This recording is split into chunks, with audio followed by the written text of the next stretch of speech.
Hello students, my self Saloni Jain.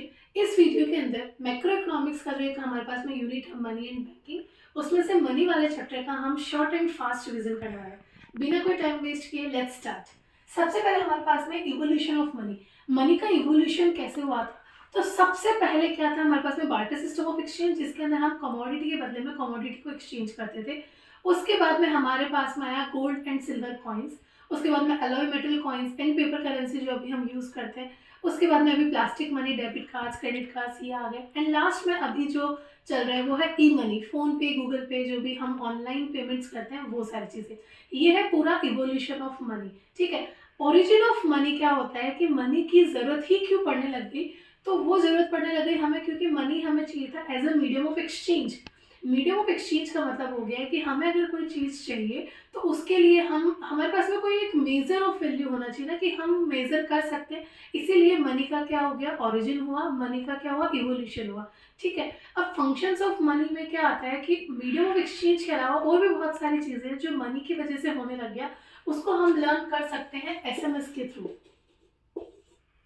SMS का मतलब क्या हो गया है, एस का मतलब है store of value and transfer of value. हम मनी को स्टोर करके रख सकते हैं, हम एफडीज बना सकते हैं।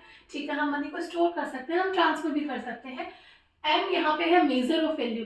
हम मनी की वजह से किसी भी चीज को वैल्यू कर सकते हैं, उसकी क्या वैल्यू है वो हम मेजर कर सकते हैं। एंड लास्ट है standard for deferred payments. Deferred payments का मतलब होता है फ्यूचर पेमेंट्स या फिर कॉन्ट्रेक्चुअल पेमेंट्स भी हम कर सकते हैं। बार्टर सिस्टम के टाइम पे ऐसा नहीं था, हम कोई भी चीज उधार पे कैसे लेके आएंगे, किस बेसिस पे लेके आएंगे।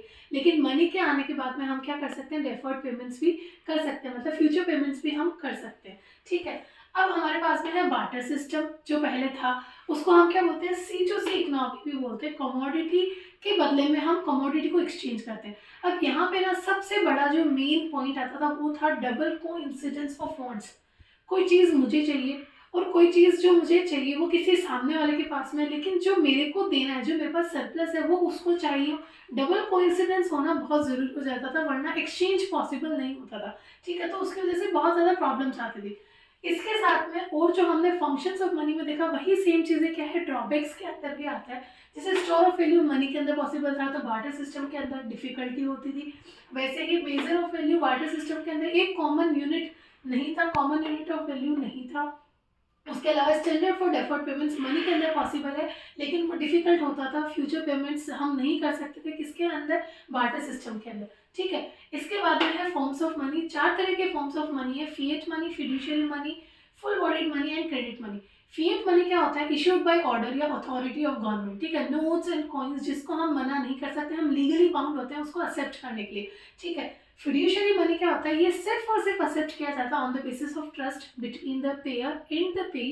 फॉर एग्जांपल चेक्स हम मना भी कर सकते हैं, हम उसे सिर्फ और सिर्फ एक्सेप्ट इसलिए करते हैं क्योंकि हम ट्रस्ट करते हैं। On the basis of trust ही इसे एक्सेप्ट किया जाता है, हम लीगली बाउंड नहीं होते हैं। For example cheques. इसके बाद में है फुल बॉडीड मनी।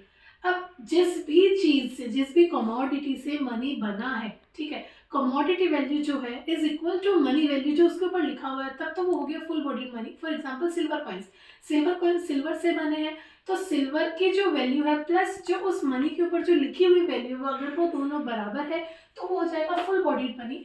दूसरा है क्रेडिट मनी। फॉर एग्जांपल 2000 रुपये का नोट है, अब वो जो नोट है वो एक पेपर है। ठीक है, उस पेपर की क्या 2000 रुपये की वैल्यू है क्या, नहीं। उस कमोडिटी, कमोडिटी यहाँ पे क्या है, पेपर, तो क्या उस पेपर की 2000 रुपीज की वैल्यू है क्या, नहीं है। अगर हम उसे गला देंगे, हम अगर उसके ऊपर 2000 रुपीज नहीं लिखे होते तो क्या उसकी इतनी वैल्यू है क्या, नहीं है। ठीक है, इसीलिए उसको हम बोलते हैं क्रेडिट मनी, जहाँ पे मनी वैल्यू जो उसके ऊपर लिखी हुई है 2000 rupees is far more than the commodity value. Commodity क्या है यहाँ पे, पेपर। ठीक है, उसको हम क्या बोलते हैं, क्रेडिट मनी। इसके बाद में हमारे पास में आता है सप्लाई ऑफ मनी। यहाँ पे कंफ्यूज नहीं होना है, सप्लाई ऑफ मनी का मतलब हो गया वो लोग जो डिमांड करते हैं मनी की, मतलब पब्लिक, सिर्फ वही चीजें यहाँ वही यहाँ पे काउंट होगा। बाकी जो सप्लायर्स ऑफ मनी है वो यहाँ पे कंसिडर नहीं किए जाते। मतलब सप्लाई ऑफ मनी का मतलब क्या हो गया, stock of money held by the public.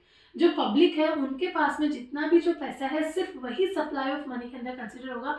जो भी पैसा है मतलब उनके पास में जो करेंसी है प्लस जो नेट डिमांड डिपॉजिट जो उन्होंने कमर्शियल बैंक में रख रखी है, सिर्फ वही कंसिडर होगा सप्लाई ऑफ मनी के अंदर। जो सप्लायर्स ऑफ मनी है आरबीआई, कमर्शियल बैंक और जो गवर्नमेंट है, उनके पास में जो पैसा है वो यहाँ पे कंसिडर नहीं होगा। ठीक है, इसके बाद में आते हैं सप्लायर्स ऑफ मनी। कौन कौन है हमारे पास में? Reserve bank of India, government of India and commercial bank.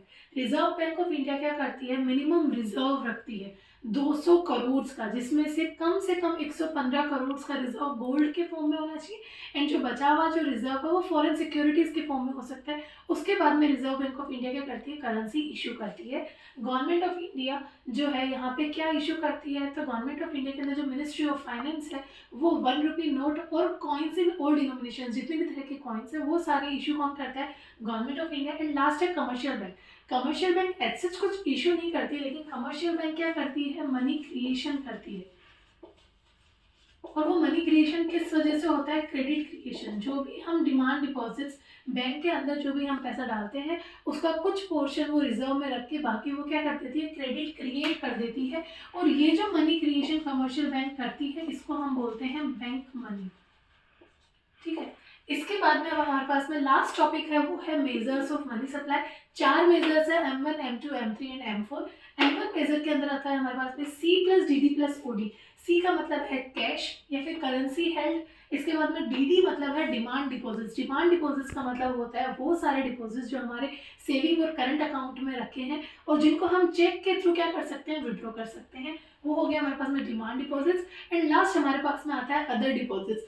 Other deposits के अंदर 3 चीज़ें आती है। Other deposits held with RBI, जो भी डिपॉजिट्स हेल्ड विद आरबीआई, जो हमारे पास में इंटरनेशनल मॉनेटरी फंड है, वर्ल्ड बैंक है उनका, या फिर फॉरेन गवर्नमेंट फॉरेन बैंक्स का कोई भी डिपॉजिट हेल्ड है आरबीआई के पास में वो, या फिर पब्लिक फाइनेंशियल इंस्टीट्यूशन जैसे नाबार्ड है उनका कोई भी पैसा जो हेल्ड है आरबीआई के पास में, वो सारे डिपॉजिट्स इसके अंदर कंसिडर होंगे। अगेन अदर डिपॉजिट्स के अंदर जो government of India, reserve bank of India और कमर्शियल बैंक के जो डिपॉजिट्स है वो कंसिडर नहीं होंगे।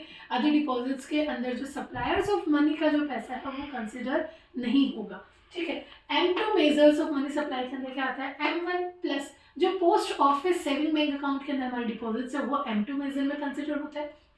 M3 मेजर के अंदर M1 मतलब C plus DD plus OD plus time deposits. Time deposits मतलब जो भी हमारी ये टर्म डिपॉजिट्स, फिक्स डिपॉजिट्स होती है वो हम M3 के अंदर लेते हैं। उसको हम M1 में क्यों नहीं लेते? इसका सिर्फ एक इतना ही रीजन है, M1 के अंदर हम हाईली लिक्विड एसेट्स को कंसिडर करते हैं एंड टर्म डिपॉजिट्स जो फिक्स डिपॉजिट्स है वो हाईली लिक्विड नहीं होती है, इसलिए उसको हमने M3 मेजर्स के अंदर ले लिया है। लास्ट हमारे पास में आता है M4। M4 is M3 plus total deposits with post office, या फिर हम इसको लिख सकते हैं M1 प्लस जो पोस्ट ऑफिस के अंदर जितने भी डिपॉजिट्स है वो प्लस टाइम डिपॉजिट्स, ये सारा ही इसमें कंसिडर हो जाएगा। M1 मतलब C plus DD plus OD। That's it, ये चैप्टर का रिवीजन कंप्लीट हो गया। बहुत ही शॉर्ट एंड क्विक रिविजन्स आपको इस चैनल पे मिलेंगे। अगर मेरा वीडियो अच्छा लगा हो तो please like, share and subscribe. That's it.